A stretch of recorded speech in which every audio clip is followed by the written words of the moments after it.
Hey, this is gonna be one of those conversations that I've been wanting to have and been hesitating because I just didn't want to get up in the social media mess that happens when you engage in conversation that presses people to the wall. And so, I just got a question. When is enough? When will we have enough of what we're experiencing in our communities? When will we decide to take ownership of who we are and how we live and how we respect each other and what we do with our children and what we do in our communities? When will we have enough of the way we live and the way people see us and the way we do to us what we do? And so this is a conversation for me that has absolutely nothing to do about what anyone else can do for us. This is not a conversation about whether or not you're voting for Trump or for Clinton. It really doesn't matter. It's not a conversation of whether or not I support Black Lives Matter, or whether or not I support Blue Lives Matter, whether I support All Lives Matter. It really doesn't matter. What does matter is what we decide to do with ourselves. And so I just believe that we are in black denial. We as black people have not taken ownership of what we're doing to ourselves. It's a difficult position for me to see, given that, where I live and in the spaces that I worship and in the spaces that I work and in the spaces that I live, those environments are in stark contrast to my brothers and sisters who live in communities around this country that look nothing like mine.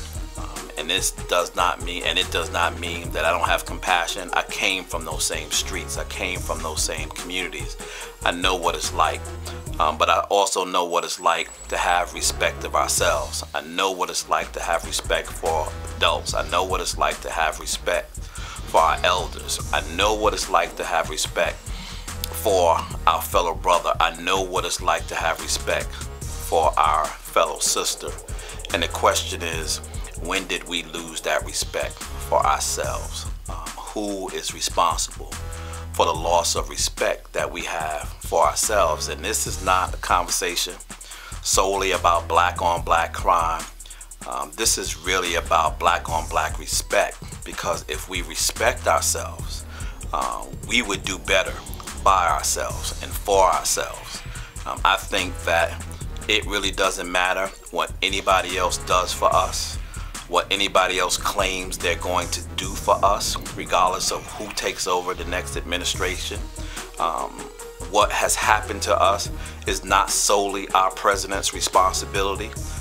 He has done what he can do as the president of the United States, given his office, given his responsibility, and more importantly, given this report, more importantly, given the support that we did not give him in the last 4 to 5 years, particularly in the last election where we allowed the House to be against him, and we put him in very difficult situations to be able to pass bills and pass laws and legislation and policy that would do more for us. He's done a lot, and people will say he hasn't done enough. And well, there's a reason he hasn't done enough. He hasn't done enough, and he couldn't do enough because we didn't support him all the way through.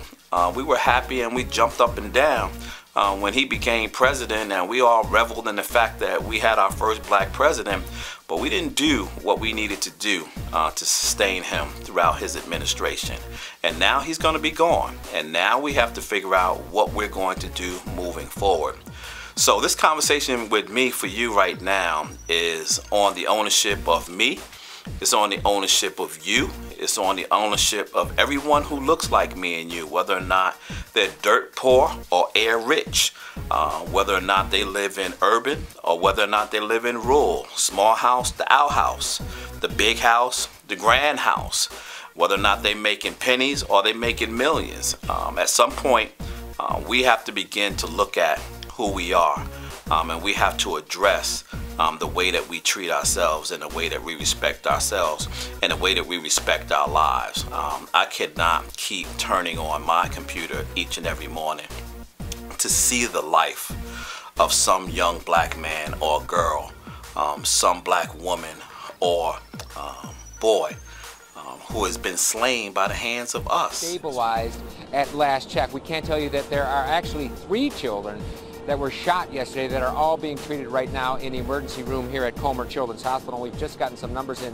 from CPD. There were 16 more shootings from midnight till 6 o'clock this morning, and in one of those shootings, a man was killed. Now that brings our shooting totals to 4 dead and 62 wounded from Friday to 6 a.m. this morning.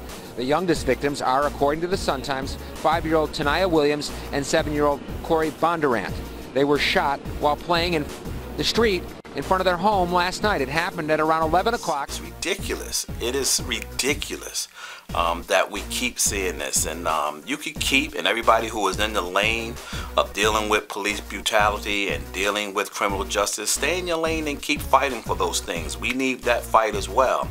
But we can't keep fighting that fight and ignoring the other fight. And what I'm saying to you is we need all hands on deck, and we need to hold ourselves just as accountable as we hold everyone else accountable for our lives. And so this is not a chastisement. This is not a blame you. This is not a point a finger at you. This is me just saying from my own personal perspective, based on what I see and in the work that I do and how I see what I come across on a day-to-day basis, is we need to do more for us. And we need to be serious. We need to be plainly serious. And we need to be intentionally serious that enough is enough.